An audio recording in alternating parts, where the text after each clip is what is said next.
продолжуваме со Јовановите послања, третото послание ќе го разгледаме оваа вечер. Но пред да преминеме на посланието, еден пример. Не знам дали сте чуле за карго култот. Познате во Австралија, во Нов Зеланд, познате таму во островите, во Јужниот Пацифик. Од кај се појава? Тоа е едно чудно наследство од Втората светска војна. Кога американската војска, кога Америка се приклучила кон сојузничките сили во Втората светска војна, они војувале на почетокот на далечниот исток со Јапонија, и за да може да доставуваат полесно, побрзо опрема, оружје, храна во војните жаришта каде што војувале, на далечните острови во Јужниот Пацифик направиле бази, војни бази, со големи хангари за храна, облека, оружје, со контролни кули за слетување на авионите, со писти, и претежно тие бази биле користени за чување и полетување, слетување на големи товарни карго авиони. Она што е исто така важно да се каже е дека домородците што живееле на тие острови, многу далечни, осамени, за прв пат се сретнале со цивилизација.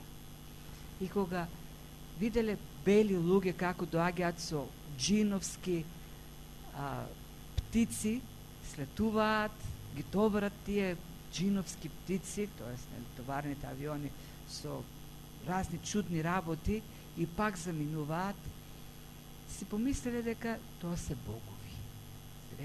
Не може да се обични луѓе.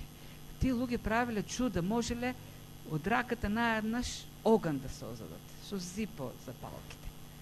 Гледале како разговараат преку некакви кутии, излегува глас од тие кутии. Гледале како од други дрвени кутии излегува музика и говор.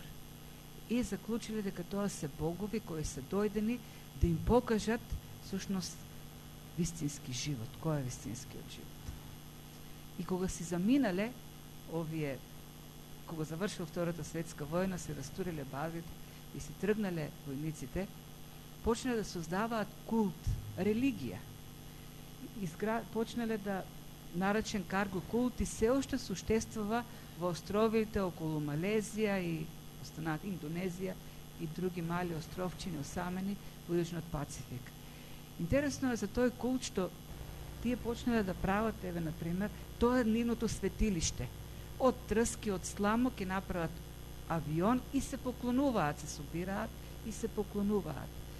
Нивните идоли или тотеми се под формата на нештата што ги граделе американските војници. Например, има тотем во форма на контролна кула или па направен храм во форма на хангар или голем склад. Вообичаен начин на одвивање на ритуалот е како марширањето на американските војници прават од трска пушки и маршираат и сметат дека тоа е начинот на кој треба да се поклонуваат на белите богови. И тоа се уште постои. Смешно меѓутоа карго култ има и кај нас. Она што го обожуваат како свети реликви се, например, очилата за сонце.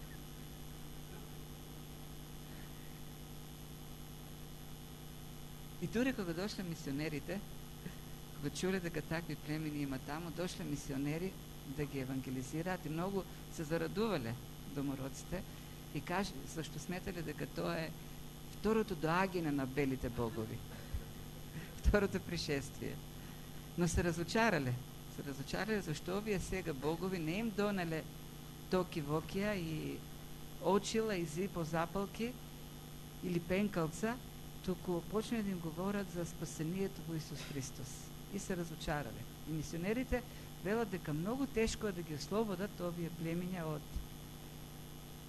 материализмот на тој карго култ. И кога поминуваат авиони, над нив, тие се молат тие свети богови да им пратат нови свети предмети, како например од опремата што имаат американските војници. И во некои од островите се уште суштествува. Дури иако цивилизацијата почнува да навлегува, гледате, тие се уште продолжуваат со таков начин на практикување на некаква религија. Но и овдека во цивилизираниот свет и на Запад постои таков карго култ. Основата на карго култот е обожување на предмети, всушност. И овдека има, но под друго име е. Современото христијанство создало доктрини како например кои се имаат софистицирани имиња, како например супервера или позитивна исповед или позитивно мислење или просперитетна теологија. Но која е основата на сите тие учења? Дека Бог сака на своите деца да им дава убава облека, убави куки, убави коли и совршено убаво здравје. Тоа е во основата на современата просперитетна теологија. Бог сака неговите деца да бидат добри и во физичкото здравје и да напредуваат во материјален поглед во се.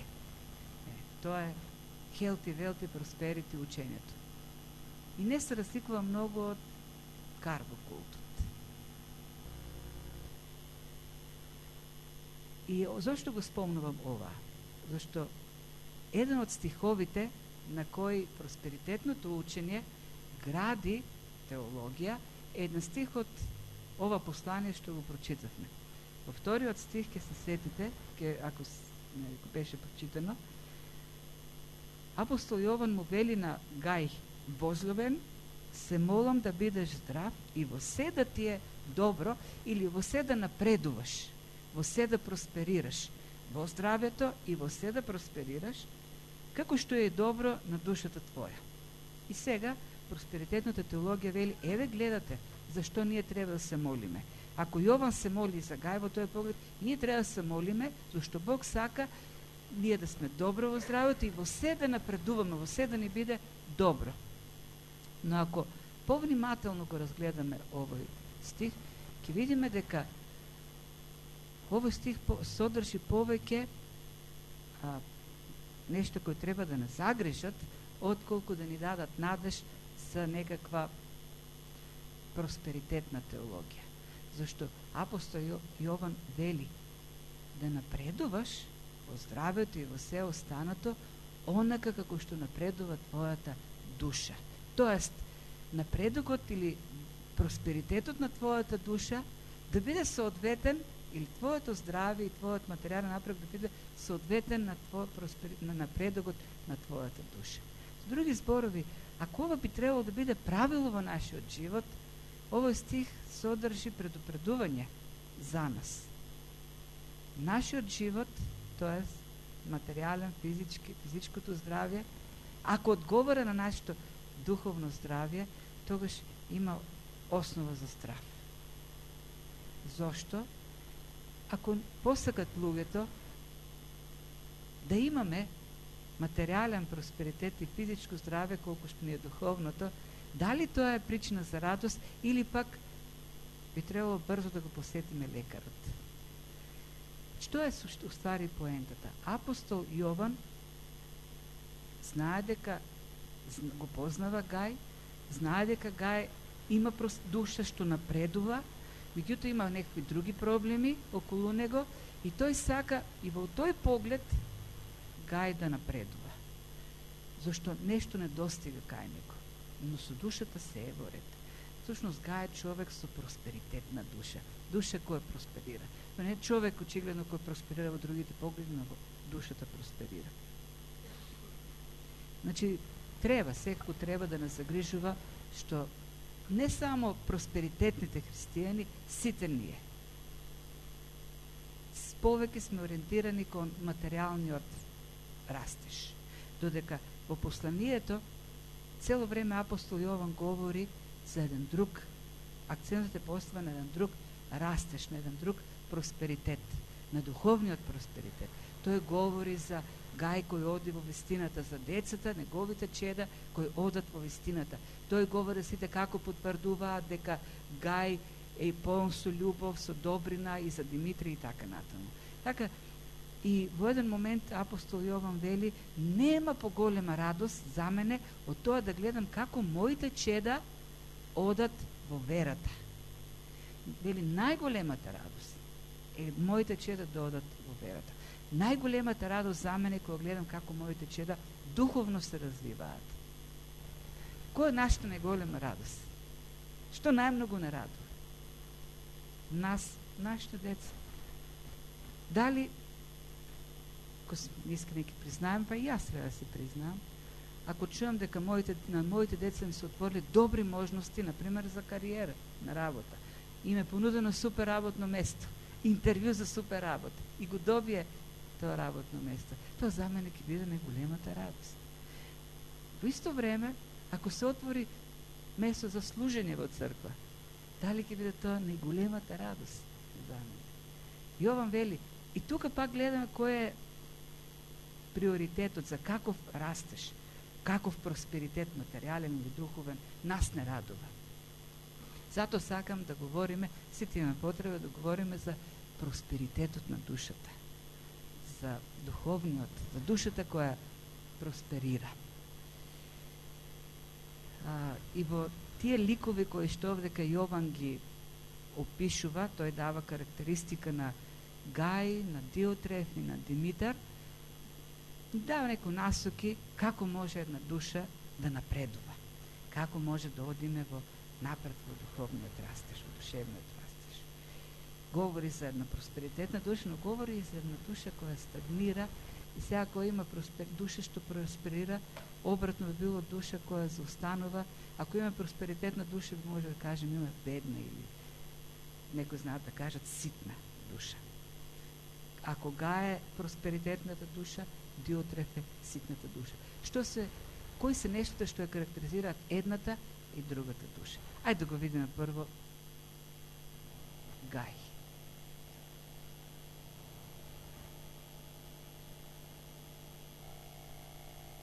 Ова се некои принципи, ќе ги видиме. Значи, вистина и љубов, покорство на духовни авторитети и следење на добри примери. Позадината на посланието или поздравот на почетокот, Гај, во поздравот гледаме, како и во второто послание, авторот апостол Јован се представува како старешината, презвитерот, и му пишува на Гај. За Гај не знаеме многу работи, освен она што е кажано во ова послание. Исто така нема и останати информации за Диотреф и за Димитрий. Некој предпоставува дека овој Гај е македонецот Гај, и ние ќе го поддржиме тоа толкување како македонци, иако јас лично се сомневам дека ние денешните македонци можеме да се препознаеме во Гај. Значи, во делата на апостолите 19 глава 22 стих се спомнува еден Гај и Аристар за кој пишува дека се македонци. Тие го придружуваат апостол Павле на патувањето, додека се во Ефес се крева еден бунт, Златорот, еден друг Димитри, не овој, го крева народот на бунт против Павле, зашто говори дека не треба луѓето да купуваат и доучиња на Артемида Ефеска, кои што пак ги прават златарите. И така се крева бунт, и во тој бунт се одвлечени Аристарх и Гај. Тоа се случува во Ефес, а и ова послание е пишено во Ефес. И од тука некои тргнуваат дека тоа е истиот Гај, македонецот Гај. Но името Гај се спомнува и на други места. Имаше еден Гај кој беше од Дерва и тој беше дадено како заповед да патува низ Азија. Во дела 24 има Гај од Коринт, за кого апостол Павле вели дека е крстен од него и веројатно домакинот на апостол Павле во Коринт и така натаму. Како и да е, овдека во самото ова послание имаме некои информации за Гај.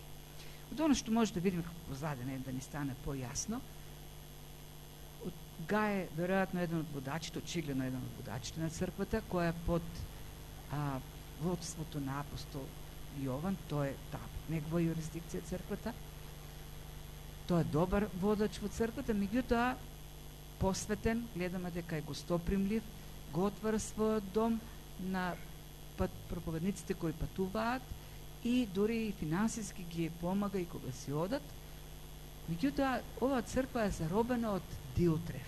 Диотреф се покажува како своеволен, властолюбив човек, им забранува на луѓето да го примаат Јован и оние други проповедници кои што доаѓаат.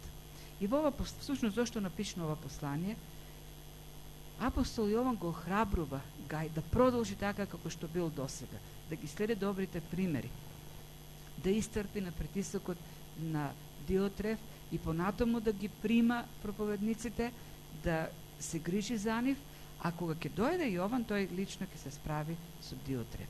Значи, тоа е така некако накратко кажано зашто се однесува, пак Димитрije е представен на крајот. Гај му го препорачува Димитрij, зашто и тој е потврден, и тој има добро сведоштво од сите, му го препорачува веројатно како помошник и веројатно тој човекот што ќе го донесе посланието до Гај, од Јован до Гај. Ајде да видиме прво што може да видиме од овие ликови. Прво, Гај е представен како добар пример, како човек кој има така просперитетна душа, кој напредува, добро му е на неговата душа, и тоа бидејќи оди во вистината, бидејќи живее во вистината. Тоа е едно од основните нешта што го карактеризира вистината и љубовта.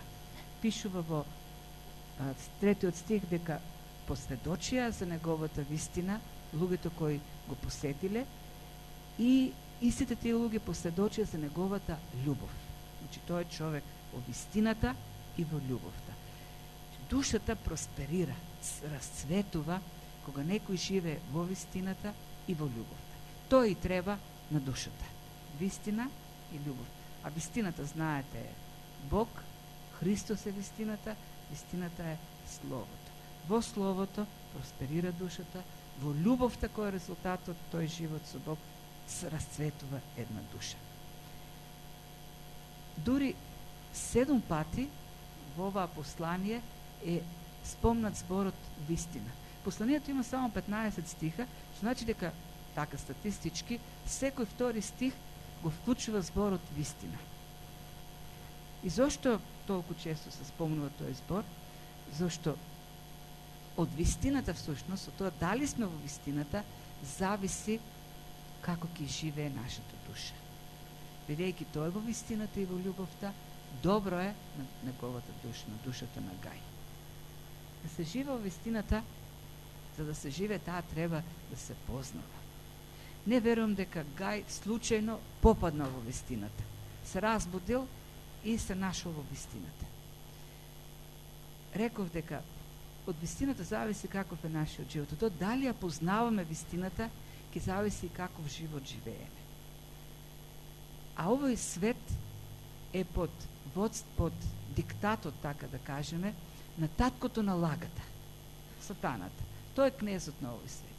Бидејќи тој е кнезот на овој свет и бидејќи ние се раѓаме нашата природна состојба која е покорена на сатаната, тој прави се што е можно вистината, тоест Христос и Словото, да ги подрива, да дава фалшива представа за Христос и за Словото. Затоа не може човек така, туку така, да влезе во вистината, да започне да живее во вистината. Тој треба да ја спознае вистината.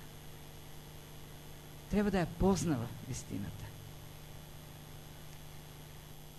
И дури кога ќе ја познае вистината, а вистината ја познава само по благодат, и тогаш не престануваат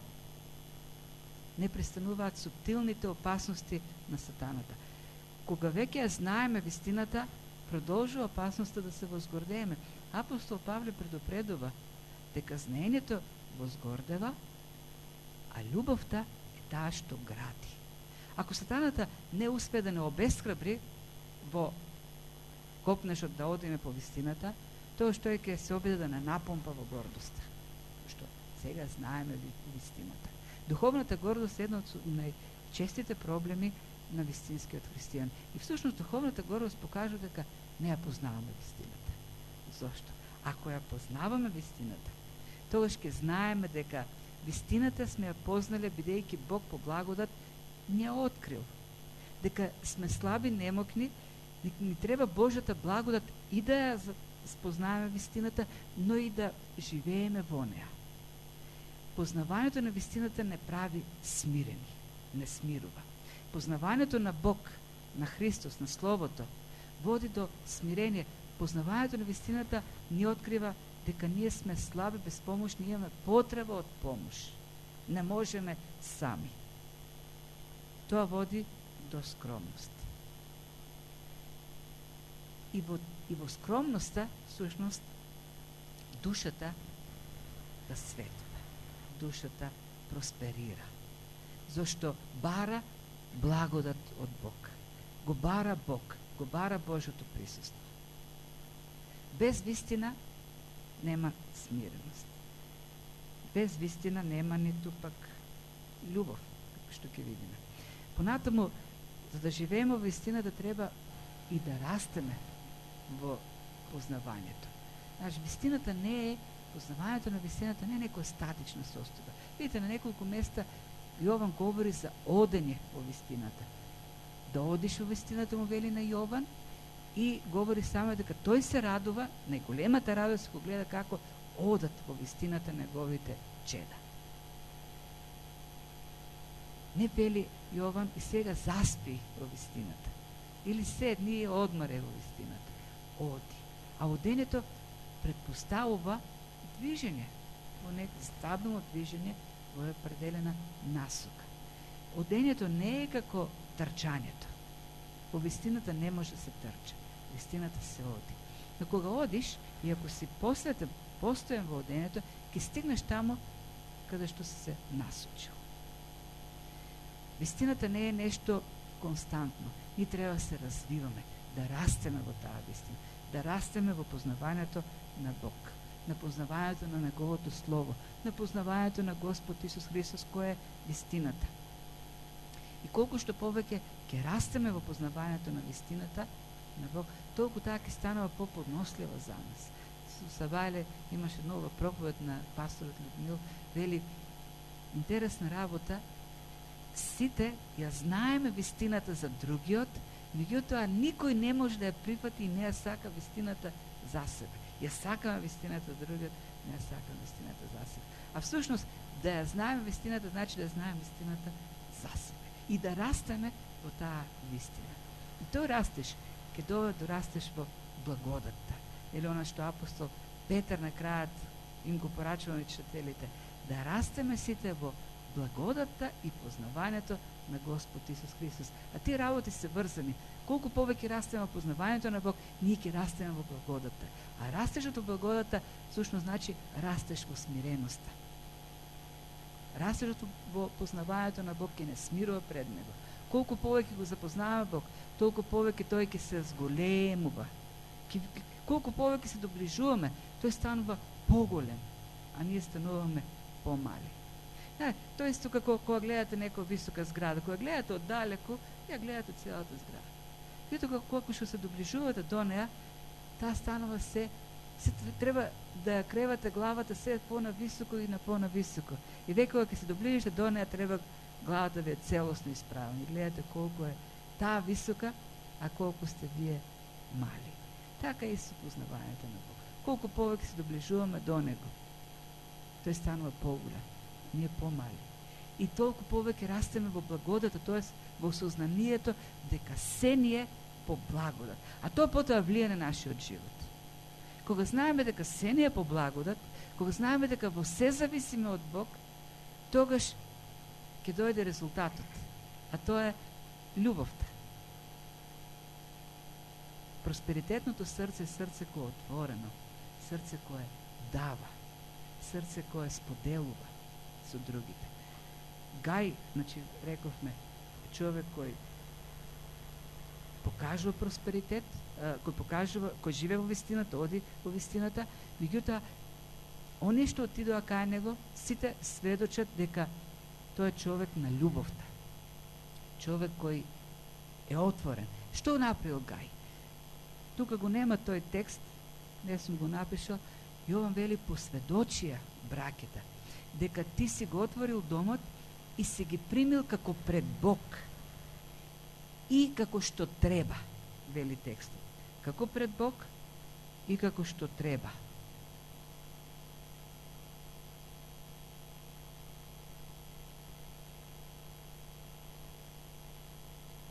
И потоа го советува и кога ги пушти луѓето да си отидат, да им даде се што им треба, за да не зависат од незнабожците. Да ги подржи понатаму, да продолжи да ги поддржува во нивната служба. Гај е човек кој што дава. Тој се однесува според оној принцип. Го прави на луѓето она што сака и нему да му се прави. Тоест, неговата љубов не е некакво топло чувство. Неговата љубов е дејство, дела. И тоа е вистинската љубов. Зошто? Зашто знае дека ја знае вистината. Вистината е дека се е по благодат. Дека се ни е дадено од Бог. И затоа може да го прави тоа. Затоа е отворен да дава. Таа се манифестира со добри дела. Љубовта не останува така. Љубовта се манифестира преку добри дела. Тој ги огостува како пред Бог и продолжува да се грижи за нив. На едно место апостол Павле, тоа е во Тит 2 глава 10 стих, му вели да ги учи луѓето учењето на Бог нашиот Спасител да го украсуваат во секој поглед. Че ние треба учењето на Бог, вистината, тоест да ја украсуваме во секој поглед. И како можеме да ја украсуваме вистината? С тоа што ќе ја правиме да звучи попријатно? Не. Ако го видиме целиот текст, идејата е живот, поведение, кој ќе го украсува учењето на Бог, или вистината што Бог ни открива. Единствениот начин на кој што можеме да го украсиме, тоа да го направиме примамливо за луѓето, е нашиот живот, добрите дела. Велат дека очите се подобриот ученик од душите. Децата учат, т.е. успеваат да по главата да ги внесат работите полесно кога доаѓаат преку очите, отколку преку ушите. И затоа, во педагогиката се практикува визуализирање на наставата. Да може тоа што им го учат да го видат некако. Тоа е истото и со учењето, вистината, Христовото учење. Луѓето полесно ќе го примат она што ќе го видат во нашиот живот, отколку она што ќе им го кажеме. Знаете, полесно луѓето ќе тргнат по некого кој е решен да оди со нив по патот, отколку да одат по некој пат зашто некој им рекол дека треба да одат. Тука е и всушност идејата за љубовта која резултира со дела. Вистината води кон љубов во кој што се вклучени тие дела. А сето тоа пак го украсува Христовото учење, го украсува Божјото учење. Не смее да има конфликт меѓу она што го говориме и она што го правиме. Зошто сето тоа го пишува? Зошто се јавува од црквата човекот Диотреф. Диотреф е оној со бедната душа. Ако Гај има просперитетна, Диотреф има бедна душа. Што е она што го прави Диотреф да биде таков? Ова кај Јован Швели, му напишат неколку збора до црквата, но Диотреф кој сака да биде прв меѓу нив не прими нас. Всушност не го прими она што јас му го напишав. Затоа ако дојдам ќе му спомнам за делата негови што ги прави, напаѓајќи не со лоши зборови, и тоа не му е доволно, туку браќата сам не ги прима, а им забранува да ги примаат и оние кои сакаат да ги примат и ги гони од црквата. Не знаеме дали Диотреф живеел во вистината. Не ни се спомнува ништо. Дори не знаеме дали некаква ерес проповедал. Единствено неговото поведение овде го опишено. Но од неговото поведение може да видиме дека тој не е во вистината. Може би не поучувал ерес не бил од еретиците, неговиот живот всушност не поучува вистина. Кој е неговиот проблем? Тој сака да биде прв. Тој сака да биде пред сите, над сите. Тој сака да биде, се да се врти околу него. Има конфликт со Јован. Зошто е конфликтот со Јован? Јован е авторитетот, Јован е апостол. Јован во тоа време е единствениот жив апостол. Единствениот човек кој имал прилика да живее со Христос. Единствениот жив сведок на Христовото учење. И Диотреф не го прима. И не само Јован, туку и останатите проповедници кои доаѓаат од црквата, тој не ги прима. Се плаши. Што се плаши? Се плаши дека ќе му биде можеби загрозен статусот на првенство од црквата. Сака да биде само тој и никој друг.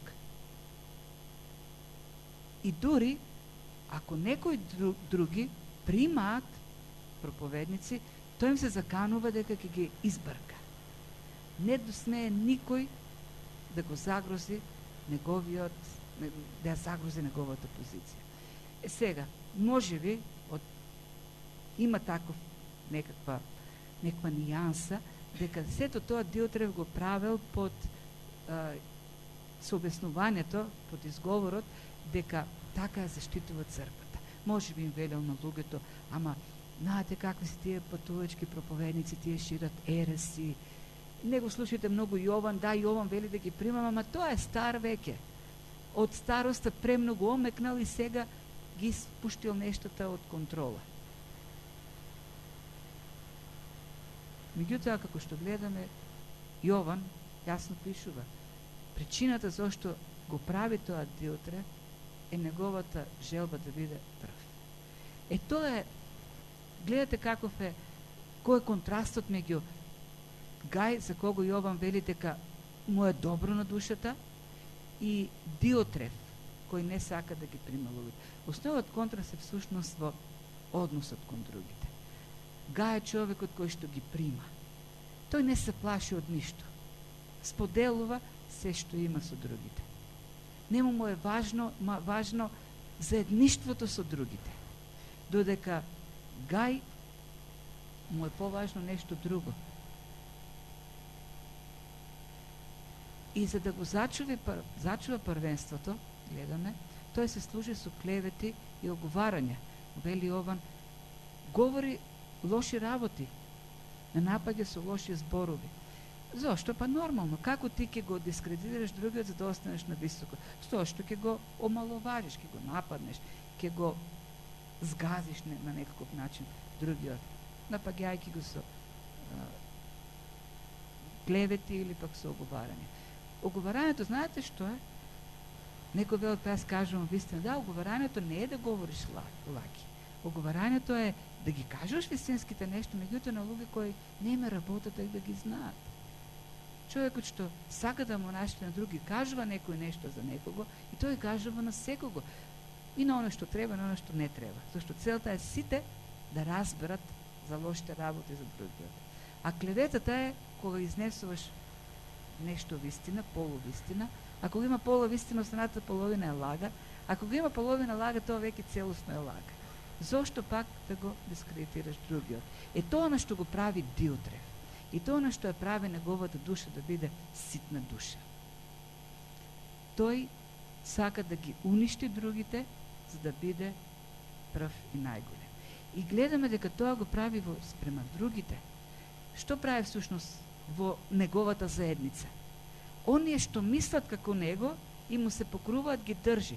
Секој оној што ќе реши да прими проповедници, им се заканува дека ќе ги испрли. Туку браќата сам не ги прима, а им забранува да ги примат и оние кои сакаат да ги примат и ги гони од црква. Не му се зошто го прави тоа? Зашто не му се важни луѓето, како луѓе. Не му е важно да има општење заедничко со луѓето во Светиот Дух и со Бог. Нему му е важно тие луѓе да во нив да го репродуцира своето его, во нив да репродуцира својата мисла, својата желба, тоест произведува полтрони. Тие луѓе треба да мислат како него, да зборат како него, во се да се согласуват со него. Ако некој не е таков, надвор. Тоа се тие ситни души. Гај не е таков, гледа. Тоа е големата разлика меѓу Гај и Диотреф. И тоа е разликата во душата на двајцата луѓе. Ако сме во вистината, вистината ќе не прави луѓе кои ќе сакаме. Да има луѓе околу нас, луѓе кои ќе се впрегнат заеднички да служиме. И не се плашиме. Диотреф се плаши дека некој ќе го загрози. Нели се е по благодат?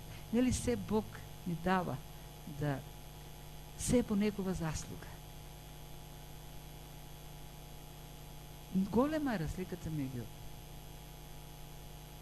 просперитетната и ситната или бедната душа. И на крајот, и тоа е основната нели разлика. Каков е односот кон другите? И на крајот Димитрije е добриот пример. Всушност, Гај вели за него дека треба да го следи. Во 11 стих му вели возлюбен или возлюбени, не огледувајте се на злото, туку на доброто. Кој добро чини од Бога, а кој прави зло, не го видел Бога. И од кога кажу тоа, веднаш го спомнува Димитрij. Во 9-10 стих говори за Диотреф. 11 стих е како некој пред смртница кажува: следете ги добрите, не лошите примери, со тоа што потенцира. Диотреф е лошиот пример, а Димитрij е добриот пример. Тоа е примерот кој треба да го следите. Зошто вели сите посведочија за него дека е добар. Сите.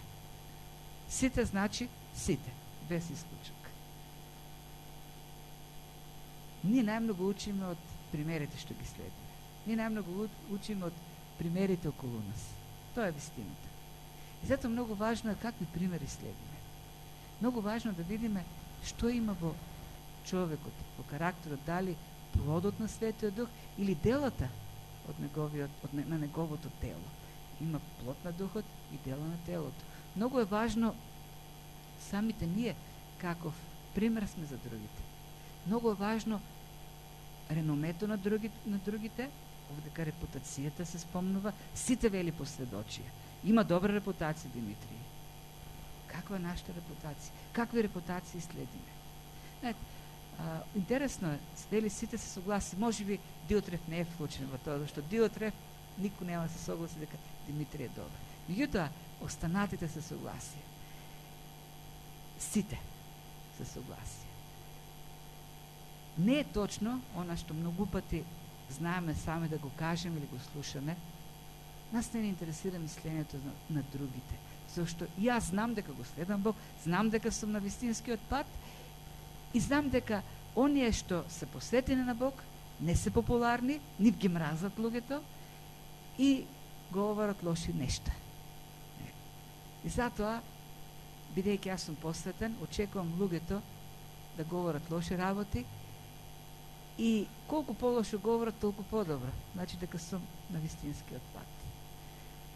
Може би, мислењето на другите не е најобјективно, но обично мислењето на другите е пообјективно од нашето мислење. Затоа, овдека Јован не вели и Димитрij мислеше добро за себе, следи го. Рекоа другите, посведочија за него. Да се вслушуваме треба во репутацијата што другите ја градат за нас, кон нас. Значи, душата што просперира бара добри примери. И ова му вели следи го добриот пример на Димитрij, вели на Гај. Затоа и ние треба да следиме и треба да си поставиме прашање какви примери следиме.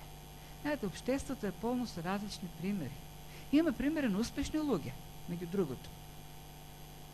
Си осигурали успех. Но како си осигурали успех? Дали со тоа што ликвидирале се што не се согласува со нив и им стои на патот да станат успешни личности. Или пак станале такви, бидејќи ја познавале вистината, следејќи го Бог.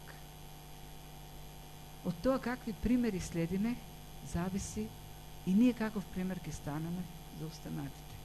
За жал, во општеството се повеќе се издигаат и така да кажеме градители на јавното мислење, opinion makeri, како се вика, се криминалци, крадци. И тие се издигаат како примери што треба да ги следиме во општеството. Луѓе кои мамеле, кои краделе луѓе од пари од луѓето, ветувајќи им визи, например, некои, денес седат со водечките луѓе во државата и прават интервју. И луѓето во нив гледат примери за следење. Еден ден ќе сите ќе дадеме одговор на тоа прашање. Дали сега или кога ќе се станеме пред Христос, какви примери сме следели и ние какви примери сме гледали. Димитрий е добар пример. Даден е, посочен од апостол Јован, следете го. На целата црква вели, следете го Димитрий како добар пример. И на крајот да завршиме со еден заклучок. Што е вистинскиот приоритет од просперитет? Кој е важниот просперитет? Зашто ние живееме во општество и ние сме под влијање на тоа општество кој го поставува како важен материјалниот просперитет. И воопшто не се занимаваме со здравето на душата, колку напредува нашата душа. Некој од богатите тексашки милионери, некој што и бил магнат, што имал нафта, починал и последната желба му била, вистински случај, последната желба му била да биде погребан во неговиот кадилак. Многу си го сакал кадилакот. И нормално му исполниле желбата. Гробарите ископале голем гроб, во кој што ќе биде собран и кадилакот. Го облекле човекот во трупот на човекот во спорска облека, го седнале на возачкото место и му ставиле пура во устата и ја запалиле. Спалиле колата, натиснале така до даска на гаста, ја качиле колата на платформата и почнале да ја спуштаат во гробот. И некој од неговите пријатели со солзино и восхитено рекол: човече, ова е живот. А каков живот? Тоа е смрт. Не е живот да те погребат во кадилак. Живот е душата да ти се збогатува во вистината со Бог. Живот е да трупаш богатства кои остануваат на небото во целата вечност. Вистински просперитет е просперитетот на душата. Нема поважно тоа да е добро на душата. А таа просперира ако живееме, одиме во вистината, ако живееме во љубов, во дела кои се од љубов. И многу важно е, се пак ќе повторам, Димитрий е затоа ставен примерите, добрите примери во животот. Ако го правиме тоа, тогаш ќе се радуваме ако некој ни каже: во се да успеваш онака како што ти успева душата. И нема да се плашиме дека тоа ќе биде сигнал да одиме на лекар. И верувам дека навистина во тој случај секи ни оди и секи ни биде добро ако на нашата душа е добро.